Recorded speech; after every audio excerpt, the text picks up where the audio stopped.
talk my talk, some morning wood. Let me get this boxing out the way immediately. I didn't get to see the Tyson Fury and Dillian White fight. I still haven't seen it. I didn't see it in real time. But it kind of went down as I expected. Dillian White is not his calling card is not good boxing or sharp boxing. He's not a great mover. He's not this razor sharp counter puncher. He's not a slick fighter. It was going to be a tough task for him. The 6-round knockout with an uppercut that Top Rank wouldn't even put the highlight in there so people could see the shot. Trying to protect their pay-per-view, I guess. Hey, I try to tell you, man, Tyson Fury is just a hell of a combination of tail of the tape, boxing skills, mindset, athletic ability. I mean, it's a little uncanny because he's not a body beautiful dude, but it looks like he can box 12, 15 rounds if necessary. He always had a bit of a mean streak in him, a nasty streak in him. But just to see a big man control a little man like that, was something ridiculous. We got guys who get in the ring often and don't really utilize their strengths to their benefit. I saw Fury get a check hook on the man as he tried to come in. He was tagging him as he, encountering him as he tried to close the distance to get to him. The foot fakes, the upper body feints, jabbing, just does it all. Just way over. That's why Dillian White, the victory for Dillian White was just getting that bag. Well, the 77.2 million, 7.3 million, whatever it was, that was the victory for him, was just getting the bag. Fight night, he had nothing coming. This week we got we got some good action coming up. We have one of the young stars in the game, Shakur Stevenson out of Newark, New Jersey, gets to take a silver medalist, I believe, 2 Olympiads ago, taking on Oscar Valdez. I think this is a junior lightweight unification bout on ESPN. I'm a little foggy on the rest of the card right now, but I think that's going to be a good one. I think Valdez is a little overmatched, but he throws a decent punch. So we'll see what happens there. Over on the Zone, I got to go ahead and re-up this weekend. I'm probably just going to do the month and watch this another junior lightweight. I think it's 130. It's 135 pound. It might be lightweight undisputed. I think it is lightweight undisputed. Yeah, lightweight undisputed.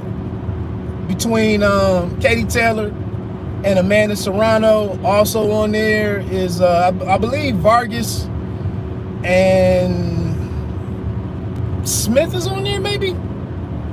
All this stuff is a little foggy. The big one is Taylor and Serrano, and then we have Franchon Cruz DeZern and Elin Sedarus is for the super middleweight undisputed. So I'm looking forward to the DAZN card. I think they have a couple other fights on there that I'm interested in, so I'll check that out. So that's pretty much it for boxing. I don't have a winner yet for none of that, except for Shakur Stevenson. I'm probably leaning Amanda Serrano. We'll go from there. Before I get into the Nets and the NBA talk, they had some announcements at Michigan.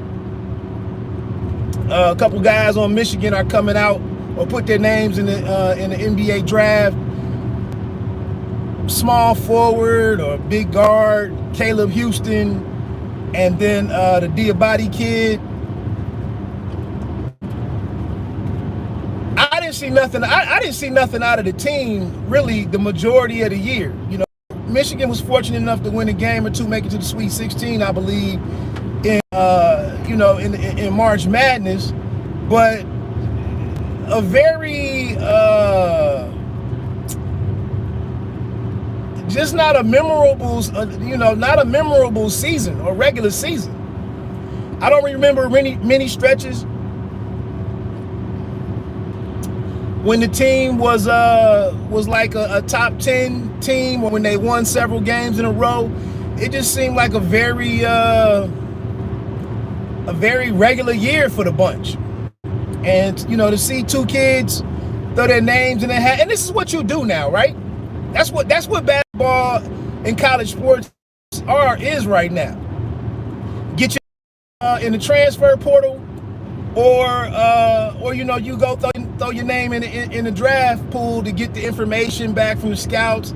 To me, there's no information to get back on neither one of those guys. But I'm not sitting here stuck in the past. That's what it is nowadays. These guys have long said, look, my goal in life is to be a professional basketball player. So if they can figure out a way for someone to pay them to play basketball and to get better at basketball, then that's what you go do. I don't think either dude is really draft worthy, first or second round. I didn't see anything, but I don't even know what the first and second round looks in the NBA draft this year, because it was kind of a bland year in college basketball. So I wish them guys the best, maybe. And I tried to also kind of be a little, I took into consideration in the second year of COVID and whatnot, the second year of basketball in COVID, they didn't have March Madness the year before. How some of these teams came together. We didn't know what the season was going to look like. It was a lot of stuff up in the air that might have thrown the development off for a lot of athletes in a lot of different sports. So I try to factor that in. But again, just in Caleb Houston, he seems to be several years away from me. And just really didn't demonstrate anything that you want out of your wing. He didn't shoot the ball exceptionally. I was kind of shocked that he averaged a little over 10 points a game for the season. The Musa kid, again, what's your signature part of your game? So, I wish those guys well. And I just said, it's a hell of a contrast to look at the kids at UNC down at North Carolina, Caleb Love and Bancott. These guys come back for another year, because that's going to be the reality. And we also got Hunter Dickinson is not even messing with the draft this year in Michigan. But that's what it's coming to right now. I hope some of these guys realize it. Doing something at the collegiate level might be as good as it gets. So you might not want to just skip over that opportunity to do that.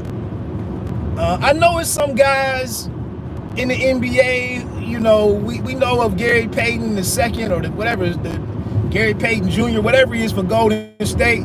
We see it took him 5 years to finally stick. The one kid, Dort or something from Oklahoma City, he came in and had some big moments last year.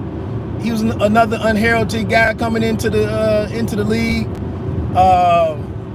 We got this little Alvarado cat who's undrafted for who was that playing the Suns right now? Oh, the Pelicans. So it's a lot of dudes out here who you might be able to find you a spot and maximize an opportunity and whatnot. But, and let's transition to the NBA and Brooklyn and what happened with the sweep. But look how many second and third year dudes are making noise right now. It's not easy right now to go to the NBA and be a young dude, and really to be maturity wise in your basketball game, needing a lot of development in your basketball game, and needing to mature as a professional basketball player. it's really not an easy spot to be in right now. Look at the Bones Highland cat. I don't know if he's a second-year player or is he. I don't think he's a rookie out of VCU. Look at the little run that he had the other night against the Golden State Warriors. And that's these kids. That's what a lot of these kids are sitting here looking at. I just need my opportunity. I can go out here and make it happen. I bet on myself. I get it. I get it. But the two kids in Michigan, neither one of them never really jumped off the screen for me while I was watching games. So we'll see. Brooklyn. You know what? Brooklyn tried to make Brooklyn a story. This could be the team that nobody wants to face coming into the playoffs. You don't want to face this 8th seed and all of this. And they had to get in through the play-in and yada yada. Look, it never came together, and it just and then conversely with Boston, there was a point earlier in the season where I really wasn't sold on whether, and I had to say it admittedly, I was questioning whether Tatum from the Celtics was he really could he be a championship winning player, or was he just a good young player but couldn't really be the centerpiece of a winning team? And I'd be damned if he proved me wrong big time. I mean, he's still, he plays very upright, moves and lines. He scores at all three levels, but he just needed to hone his skill set into what would work and what would allow him to be elite, and it's all coming together for him. And then I'm gonna say this because shout out to my man DA, the real deal with DA. It's not about just being the best player or even the best player in a particular series, the best player on the team. It comes down to being the best player with the best situation. Because in the top 7 guys, all of them can average 27, 28, 30 points a game. All of them can do that. All of them shoot like 48 to 52% or something. All of them shoot damn near 38 to 43% from the three. All of them do the same thing. It's what is the situation around you? Kevin Durant is in a horrible situation, and he put himself there. He didn't really give a lot of thought to staying in Golden State and figuring that out. He was looking at the door. He was like main source. He was looking at the front door. When it came time for him, his contract was up. That was compounded by the Achilles situation and, how he got injured, the team chemistry, the fallout during the timeout with Draymond Green, the fact that he won a couple of, that he was the finals MVP and had won a couple titles. It was a lot that factored into it. But, he tried to go put on that GM cap, pick your superstar, partners, and then grab your coach. And it just hasn't come together. And I think they were trying to do something like unprecedented. Like, how do you get rid of an all-star or a significant big three type? How do you get rid of one of those pieces, try to replace it with a couple of other pieces, and then go out here and expect to win a championship or play championship caliber basketball? And then the guy that you pulled the trigger on or for, Ben Simmons. Like, that made no sense. I can't. That's the most mind-blowing thing in the NBA is how teams continue to go out of their way for the potential of Ben Simmons. And then a dude like Kyrie Irving too. James Harden too. Like some of these guys is just not worth it. You know, if you can get you if you can find you some decent players such as the Maxey kid that we're seeing. I know we got a lot of injuries, a lot of significant or key injuries around the league. You know, here Denver is in the playoffs. And like their second and third best players aren't even active right now, aren't even available. So it's kind of amazing what they're doing.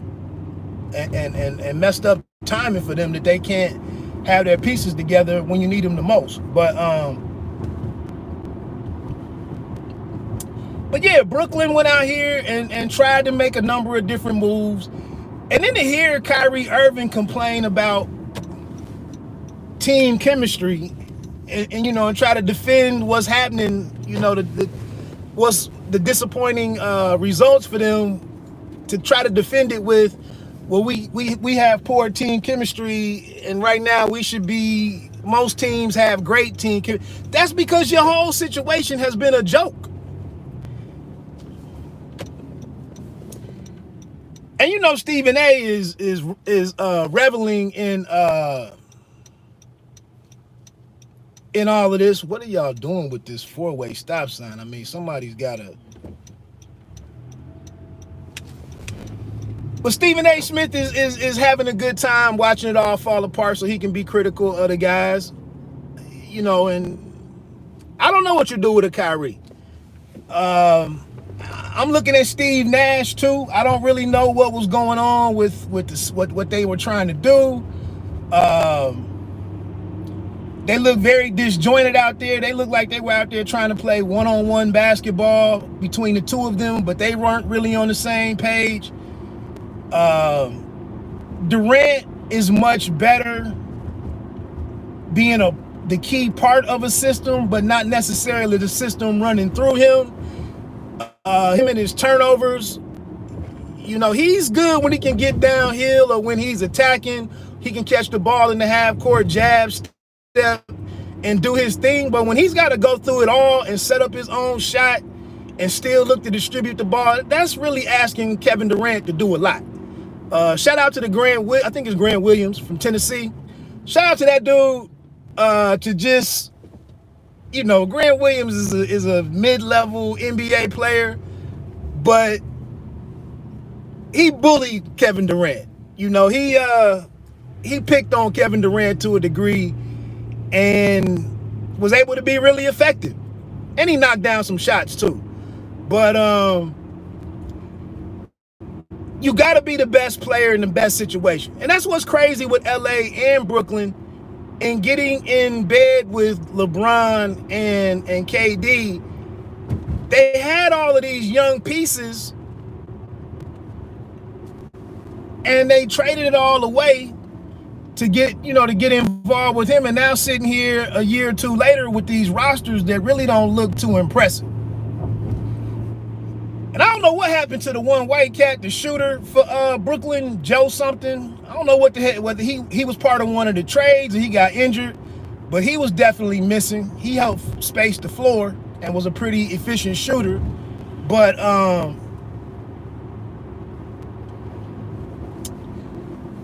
Kyrie Irving he didn't bring a lot to the table. And then, you know, the Celtics defense was impressive. We see that right now with Miami and the Hawks. Like, you have 2 and 3 players, 3 and 4 players to run at a certain individual. You're talking with a smaller Trae Young, and you know, Bam Adebayo can slide on to the guy. Jimmy can slide on to the guy. They just got a number of bodies to run at Trae Young, and it's never any easy shots. It's never any uncontested looks. Kevin Durant the same way. They got a bunch of bodies they can run at these dudes, and between Tatum, Jaylen Brown, the Grant cat, Smart can get on him.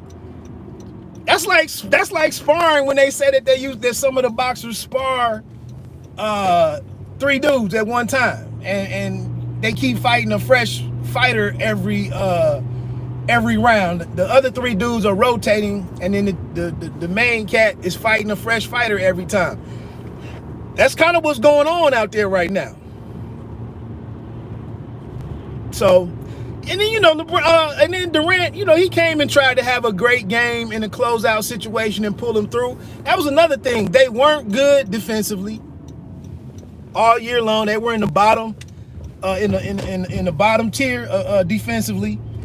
And it just goes to show in the NBA, in the postseason, you got to be able to defend. You got to get stops. You got to get turnovers. You got to get easy buckets. You got to get transition baskets. And Brooklyn really didn't have any dirty work players. They didn't have any glue guy. I mean, and Brown is out there doing way more than what he's really able to do, but he was trying to make it happen. Finally, Nash goes and suits up and calls in Griffin, like, here's your chance to do something. And Griffin, you know, came in and provided a bit of a spark, but there was nobody to do any of that stuff for a lot of this series. So, you know, they get swept. I think Kevin Durant, looking at him afterwards, man, he looked to be pretty relieved that, look, get into the offseason, make whatever moves they're going to make, or whatever, you know, his options are. But it was just a bad experiment. You know, when you got to ship a dude like James Harden off in the middle of the season, and James Harden is he's not the Harden that had the 2 or 3 seasons in Houston where he never got it done. He's a long ways away from that now. So anyway, I got to get on off of here. Have a phenomenal day. We talk more about the boxing this week. Let me look at the schedule and see what the undercards are looking like.